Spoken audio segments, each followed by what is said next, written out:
In the history of the automobile, there has never been a shortage of crazy ideas, but very few were as bold as a car that was supposed to behave almost like a motorcycle while still offering the safety, stability, and performance of a sports car.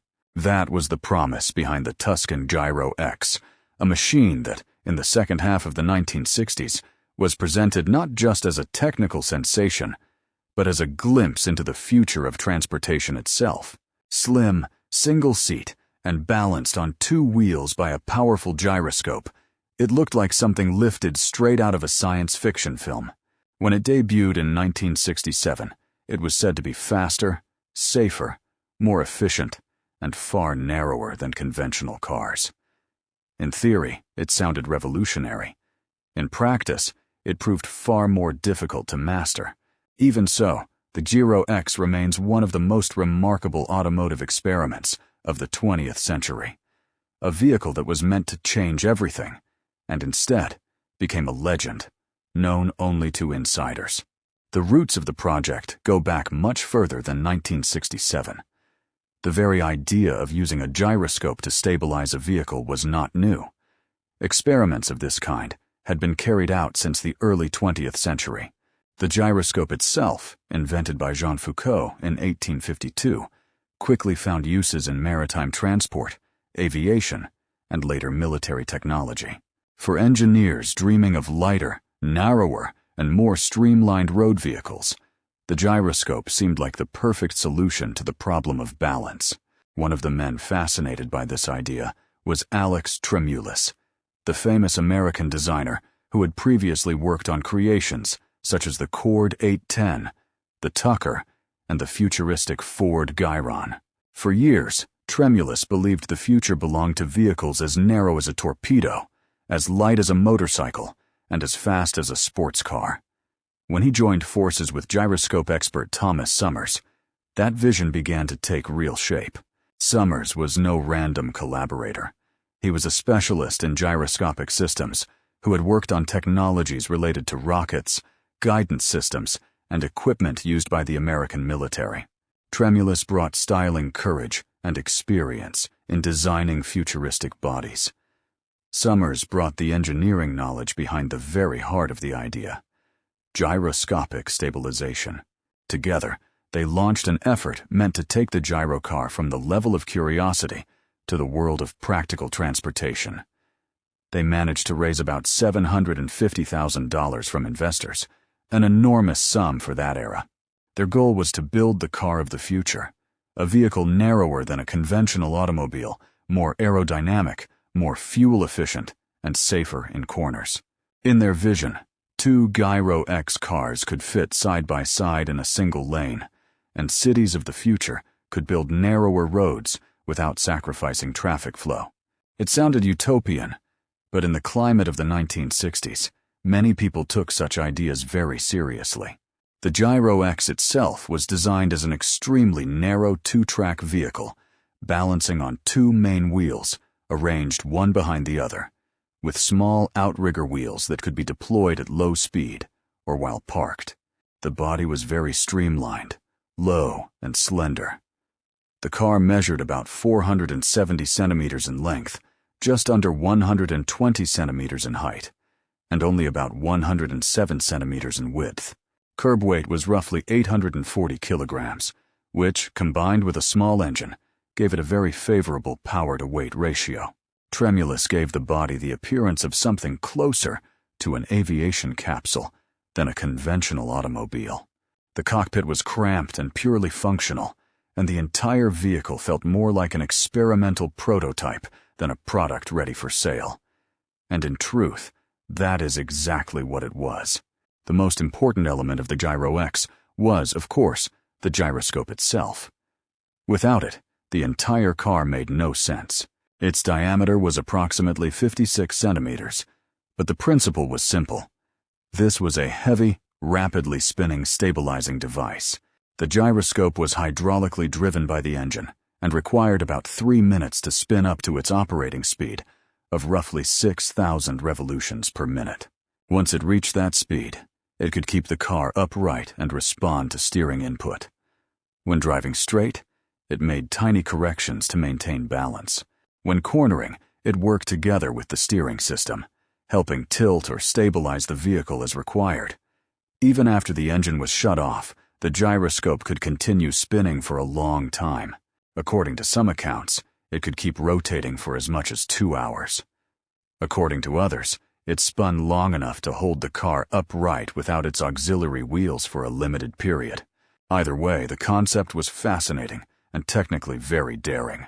Power came from a rear-mounted, transversely installed BMC Mini Cooper S engine, with a displacement of 1,275 cubic centimeters and an output of around 80 horsepower. This engine worked with a 4-speed manual gearbox and delivered power both to the driven wheel and indirectly to the gyroscopic stabilization system. It was this small but eager revving engine that was supposed to give the Gyro X performance figures that seemed almost absurd for its day. The makers claimed a top speed in the range of 190 to 201 kilometers per hour. On paper, with such modest power and such a slippery body, this sounded plausible, especially because aerodynamic losses were expected to be much lower than with traditional automobiles. At the same time, it was at higher speeds that the design's greatest weaknesses appeared. Later reports suggested that the car became clearly unstable above about 110 kilometers per hour. The creators of the Gyro X promoted the vehicle as an answer to 3 major problems of the automobile industry at the time: excessive fuel consumption, insufficient safety, and cars that were simply too wide and took up too much space on the road. In their view, a 2-wheeled balancing car would be more economical because it required a smaller engine and created less aerodynamic drag. It would be safer because, at least in theory, it would be less likely to slide or skid than a conventional car, and it would be far more maneuverable and space-efficient. Tremulous and Summers believed the Gyro X could combine the advantages of a car and a motorcycle without the main drawbacks of either. That set of promises attracted the attention of both the press and the public when the car was shown at the New York International Auto Show in 1967 as part of the Wonderful World of Wheels exhibit. The car also made the cover of Science and Mechanics magazine, where it was described almost like a revelation. The trouble was that reality could not keep up with the marketing. Only a single Gyro X was ever built. The car generated tremendous interest, but the road from eye-catching prototype to actual production proved far too long and far too expensive. The technology was complicated, and investors quickly began to lose patience. Tremulous and Summers believed they had laid the groundwork for an entirely new category of vehicles, but the problems with stability at higher speed, combined with the complexity of the gyroscopic system, scared away potential backers. Around 1970, the company behind the project collapsed. That was the end of the dream of a production gyro car. Worse still, over time, the prototype itself began to be altered. The gyroscope was removed, a 3rd wheel was added, and the original Mini powertrain was later replaced with Volkswagen components. In this way, the one surviving Gyro X gradually lost its identity and became a strange, mutated relic of its era. The later life of the car is nearly as fascinating as the project itself. After the company went bankrupt, the vehicle passed from hand to hand, disappearing and reappearing over the years, as its story slowly became more myth than fact. Conspiracy theories even suggested that the gyroscopic technology had been seized by the government or military, though a far more likely explanation is simply that nobody had the money or expertise to preserve such a complicated machine in its original form. In 1994, the Gyro X resurfaced as collateral in a failed business deal, and then spent years sitting neglected and barely recognizable. The turning point came only in the 21st century, when the car caught the attention of collectors and eventually ended up with someone who understood its significance.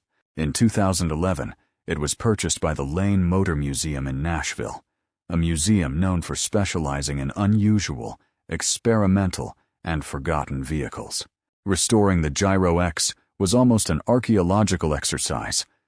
The car arrived at the museum as a distant shadow of its former self, heavily modified, missing its original gyroscope, and fitted with an entirely different drivetrain. The team, led by Jeff Lane, decided to return it as faithfully as possible to its 1967 configuration. The problem was that there was almost no documentation. They had to rely on old photographs, patent drawings, a few measurements, and scattered accounts. The frame had to be recreated, a correct Cooper S engine sourced, the chain drive system rebuilt, and the running gear reconstructed. The hardest part, by far, was building a new, functioning gyroscope. For that, the museum turned to an Italian company specializing in stabilizing large yachts. The result was impressive, but expensive. According to various accounts, the entire effort cost around $500,000 and took roughly 6 years to complete. Once the restoration was finished, the Gyro X returned to life as a functioning, self-balancing machine. It was shown at the Pebble Beach Concours d'Elegance in 2017, and later in Europe as well, including at the Concorso d'Eleganza Villa d'Este. These were its first major public appearances in decades. Even though the car could once again move and balance itself, the museum made it clear from the start that it did not intend to use it according to the extravagant performance claims originally made in the 1960s. In its current form, it can be demonstrated safely at moderate speeds of around 50 kilometers per hour. To push it to genuinely high speed would require a major redesign, and the Lane Motor Museum had no interest in doing that, because it would destroy the authenticity of the vehicle. So today, the Gyro X is less a realistic prototype, ready for further development, and more a functioning exhibit, proof of the imagination and technical daring of its creators. So what is the Gyro X worth today? That question has no precise answer, because we are dealing with an absolute one-off. Only one was ever built, and its historical significance extends far beyond the ordinary world of classic automobiles. This is not simply a rare car. It is a physical trace of one of the boldest attempts to redefine road transport in the 20th century. If it ever came to auction, its value could easily run into the millions of dollars, not only because of its uniqueness, but also because of the names Tremulous and Summers, its extraordinary story, its costly restoration, and its status as the only functioning gyro car of its kind. Today, the Tuscan Gyro X stands as something greater than an eccentric prototype. It is a symbol of an era when people believed the future belonged to bold experiments. And even though this particular vision never came to dominate the roads, it still has the power to astonish, to inspire, and to remind us that in the automotive world, the line between madness and genius can sometimes be very thin.